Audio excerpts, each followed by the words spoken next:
Good evening, everyone. Good evening. Thanks. The hour of 7 o'clock having arrived on Wednesday, October 10th, 2018, I will now call to order the special meeting of the Racine City Council. If we could all please rise for the pledge to the flag. I pledge allegiance to the flag of the United States of America and to the republic for which it stands, one nation, under God, indivisible, with liberty and justice for all. Good evening, everyone. Tonight it is my honor and duty as your mayor to present my first annual budget to the City Council for consideration. As you may recall, when I was sworn in almost a year ago on November 7th, it was the night Council passed the 2018 budget. I have spent the previous 11 years as a legislator critiquing executive budgets. This is my first time on this side of the dais. I have learned a lot and been humbled by this process. To start, I want to thank the Racine community for having confidence in me to do this job. Serving you has been the greatest honor of my life, and presenting you with an annual budget is one of my most important duties, and I have taken great care to try to get it right. I want to thank the alders for their willingness to meet with me ahead of time individually to offer input on what should be in this document. Your insights and suggestions helped form what you will see later tonight. I also want to thank the department heads for their suggestions and work in submitting this budget, particularly Kathleen Fisher and David Brown of the Finance Department, and Administrator Palanick's help in crafting this document. I also want to thank the other city employees who made this budget better by offering their suggestions on what they see in the field every day, providing services directly to our residents. Finally, I want to thank my wife, Rebecca, and my children, Eleanor, Amelia, and Cory, for sacrificing so much time with me so that I can attempt to effectively do this job. So many people are here from the public today, and I'd love to acknowledge all of you, but there's just a couple I want to acknowledge. Certainly there's several members of the clergy here. I want to acknowledge County Executive Delagrave is here, State Representative Greta Neubauer is here, and my dad, Cory Mason III, is here. So thank you for all of you for attending.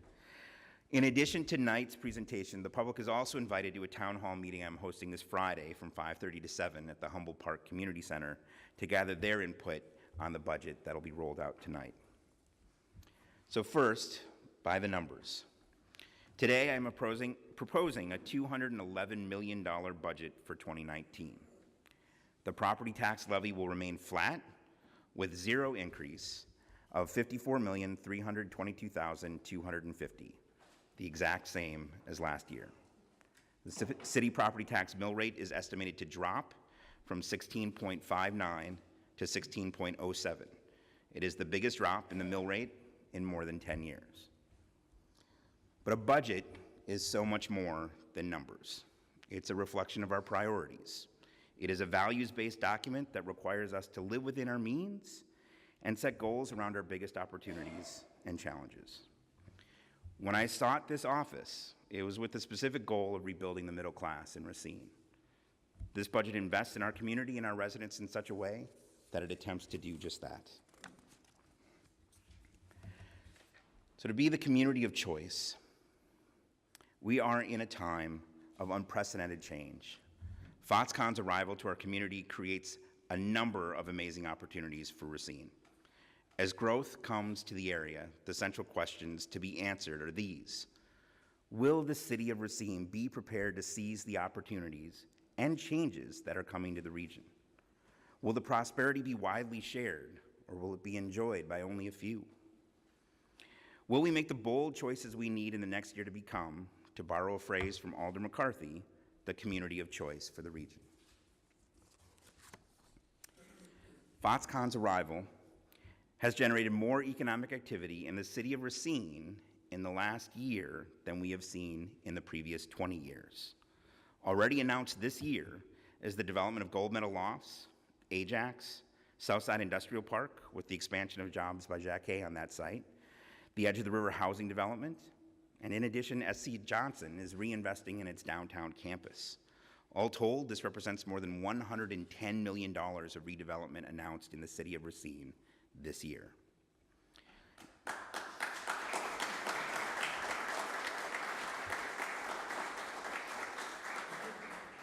In addition, there have been announcements of developers buying Zons on Monument Square, the old Y on Wisconsin Avenue, and beyond that, developers are buying up properties in ways that we've never seen before. That will no doubt make 2019 even more successful potentially than 2018. The question remains, will we be prepared for it? Make no mistake about it, we are in a competition regionally for new development. We have amazing historic neighborhoods, a phenomenal downtown with spectacular views of Lake Michigan and the Root River. If we want to be the community of choice for the economic boom coming to the area, we have to invest the resources that allow development to occur. That is why this budget invests more than in the past on development services. While all the potential new growth coming to the city is very exciting, we cannot forget our existing neighborhoods. We have amazing places to live in the city. From West Racine to the Zoo neighborhood, from Manry Park to the Southside Historic District, from uptown to downtown to Lincoln King, these neighborhoods, all of our neighborhoods, need our attention too. That is why this budget will create a new division of neighborhood stabilization.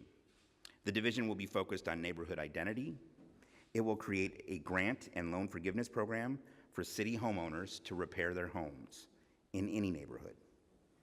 It'll revive the Unified Neighborhood Inspection Team, or UNIT, to better respond to constituent complaints about our neighborhoods and housing.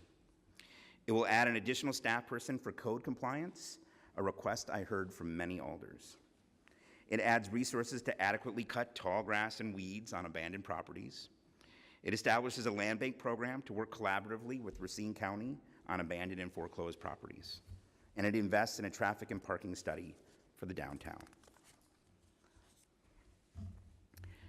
The budget also invests in our parks, which contribute to and enhance the quality of life for Racine residents. It creates a dog park in Davies Park at Alder Morgan-Ross requests. It adds playground equipment in several parks at several alders' requests. It reinvests in North Beach and Zoo Beach and our lakefront. It sets us on a path to have food trucks and beer gardens in our parks next summer. With all the economic activity coming to the region, the question remains, will prosperity be broadly shared or reserved for the few? I have highlighted tonight how we as a city need to compete with our municipal neighbors. But within the city, we need to ensure that everyone succeeds. For too long, this community has led in unemployment with some of the largest inequities by race in the entire country. We will not have succeeded as a community if we see large economic growth but don't also close the inequity gaps that exist in our community. If we invest in all of our community, the diversity in our city will pay forward dividends with different ideas and cultures, creating more innovation and opportunity. That is Racine's story. This year, we established the Racine Works Ordinance, which requires construction projects to use 20% of their labor from city residents. We will also be investing $1.5 million in worker training programs to train local workers in the construction trades.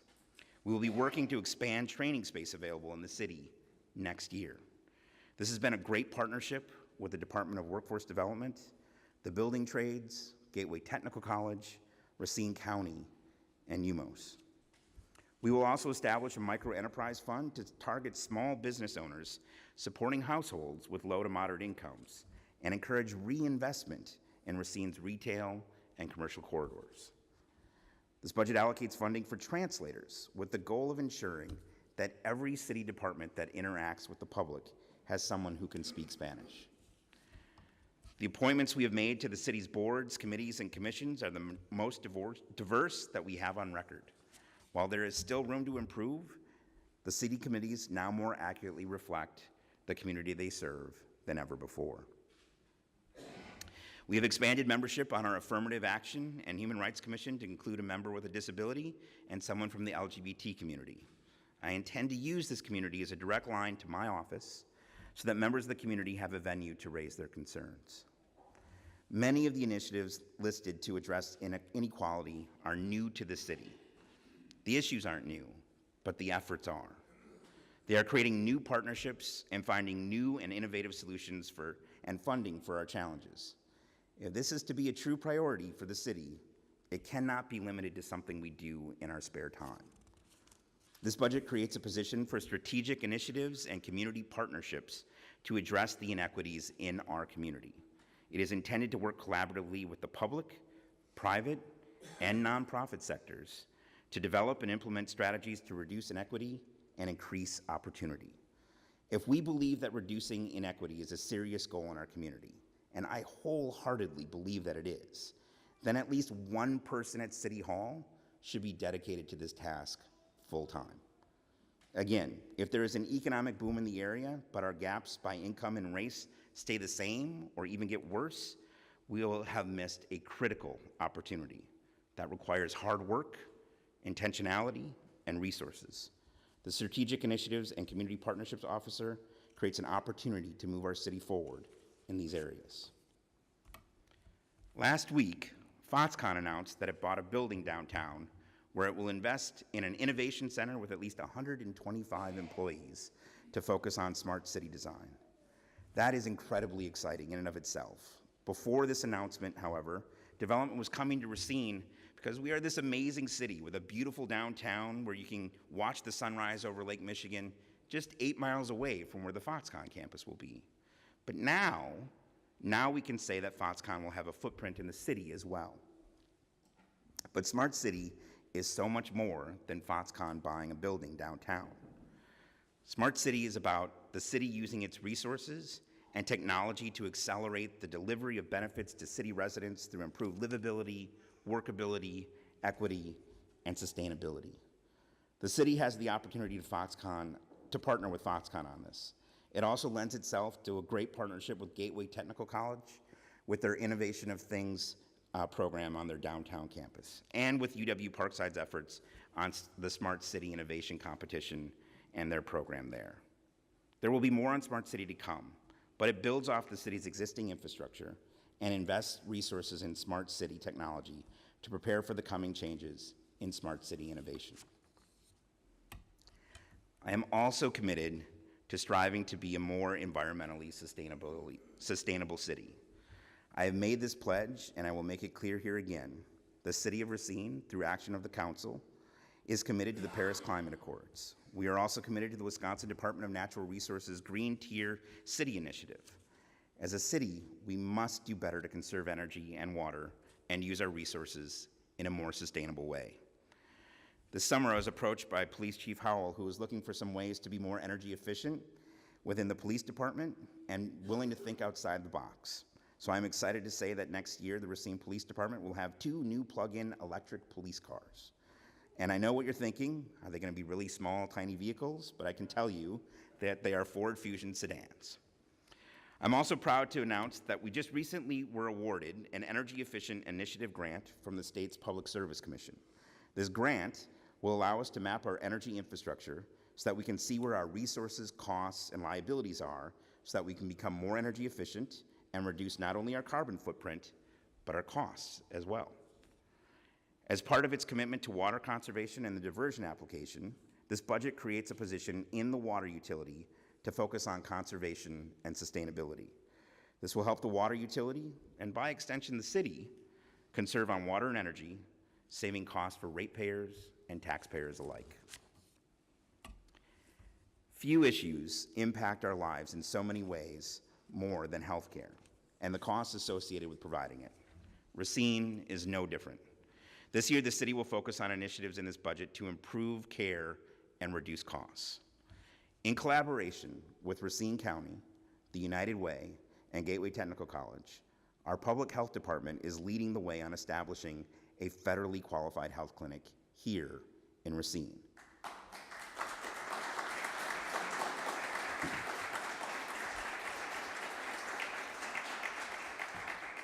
These clinics help provide services for uninsured and underinsured populations. Racine is currently the largest city in the Midwest without a federally qualified health clinic. We seek to remedy this inequity when we will apply to the federal government for our own FQHC designation. Health insurance costs continue to rise faster than the rate of inflation. The city is no different in this regard, and we have healthcare costs moving into the future that raise some concerns. In this budget, and with the help of our HR and benefits staff, we are exploring ways to keep our healthcare costs down. This budget recreates an internal healthcare cost review committee led by Human Resources. There will be an internal review of our processes and costs to see if we can save money overall. We will be working collaboratively with employees to find solutions to hold down costs and audit our costs. So Racine is blessed to have forward-looking and progressive police and fire departments. Chief Howell is remarkably innovative with his ideas. In fact, our ability to build out smart city design is in no part because of the existing infrastructure we have in police, with Chief Hansen in fire, our IT department, and public works.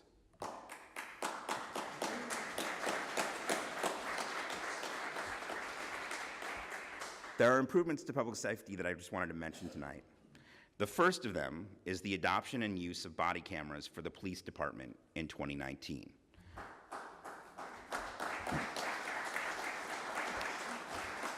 So I should say the police department should be commended for doing research and their homework on this topic to troubleshoot any potential conversion to body cameras. After an incident earlier this year, the community was asking why body cameras are not used in Racine. Because of the work and the groundwork already done by the police department, I am pleased to announce tonight that body cameras will be in use by the Racine Police Department next year. The fire department deserves credit for creating a position that will increase revenue for the city of Racine through the creation of a division chief for professional standards. Chief Hansen brought this idea forward, and in addition to the accreditation responsibilities the division chief would hold, the new division chief will serve as the primary point of contact for the mobile integrated healthcare program. This program is a joint partnership with Ascension All Saints Hospital to prevent readmission of discharged patients for at least 32 days. This position will oversee and manage all fire departments' certified MIH personnel and work with the on-duty battalion chiefs to schedule home visits with on-duty personnel.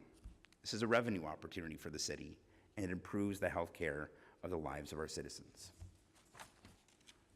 Many residents have asked about streetlights that were removed several years ago. While this budget in no way replaces all of them that were removed, it does envision a process where some lights can be placed or replaced if it's warranted for public safety. The city will also engage in a lighting study as part of its smart city implementation. Concerns of residents in our neighborhood around speeding motorists is a perennial issue.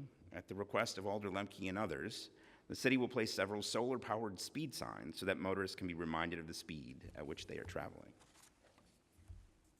As mentioned earlier, this budget holds the line on city property taxes. It is the biggest mill rate reduction in the property tax levy in more than 10 years. It was a tough process. Not every request could be accommodated. There were many more requests for funding, both internally and externally, than there are resources. This budget is my best attempt to prioritize our shared opportunities and reflect the concerns of the entire community. As we are trying to be more fiscally responsible, one of the things you learn very quickly as mayor is that you cannot do it alone. It costs more and it's less effective. That is why partnerships are so important. This year, there have been monumental partnerships formed around a variety of initiatives, and I just want to highlight a few. And before I list them off, I also just want to stop here and acknowledge the great partnership that we've had with Jonathan Delagrave and the county on a number of priorities. And I just want to acknowledge his presence here and its efforts with the city.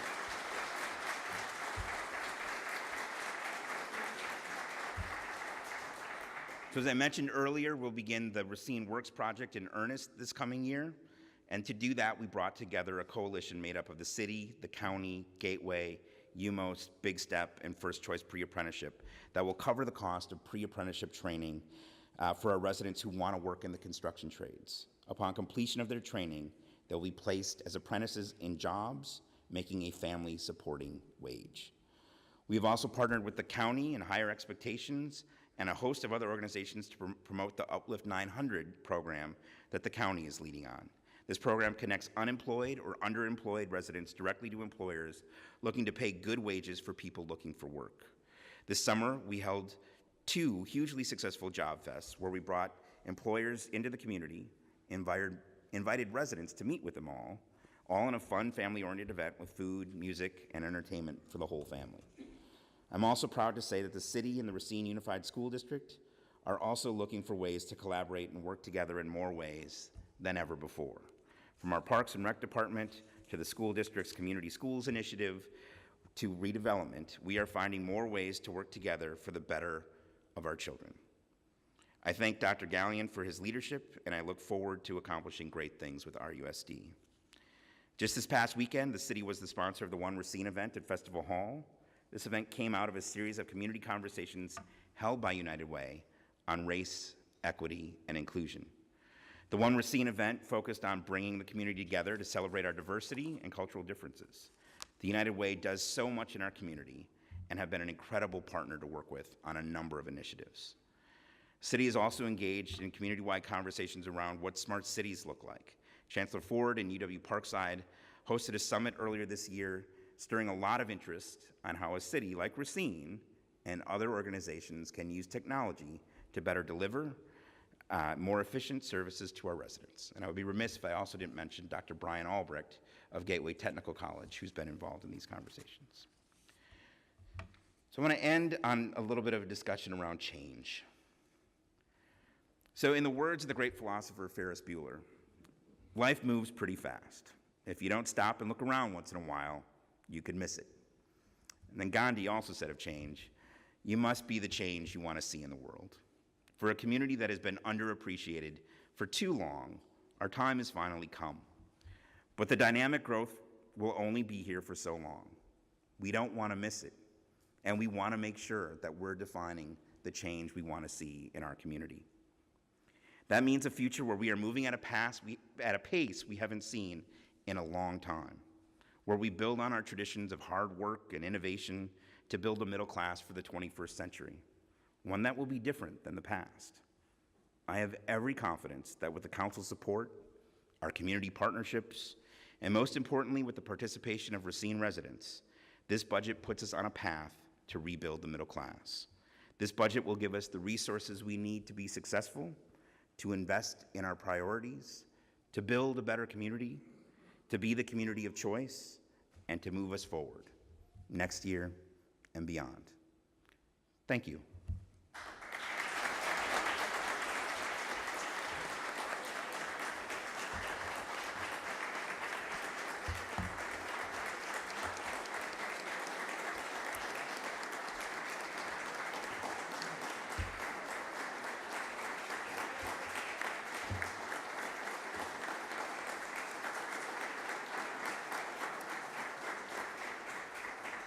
Alderman Shakur, at this time, I'd accept a motion to adjourn. Oh. I'd like to make a motion that we receive and file the mayor's budget report, and also that copies are provided to all the alderpersons. Yeah, I think that was going without motion required, but if you'd like to do that as a formality, we can do that as well. If there's no objections. If there's no objection, without objections, it shall be done, and they should be in your mailboxes as we speak. Move to adjourn, Your Honor. Is there a second? All those in favor of adjournment, please say aye. Aye. We stand adjourned. Thank you, everyone.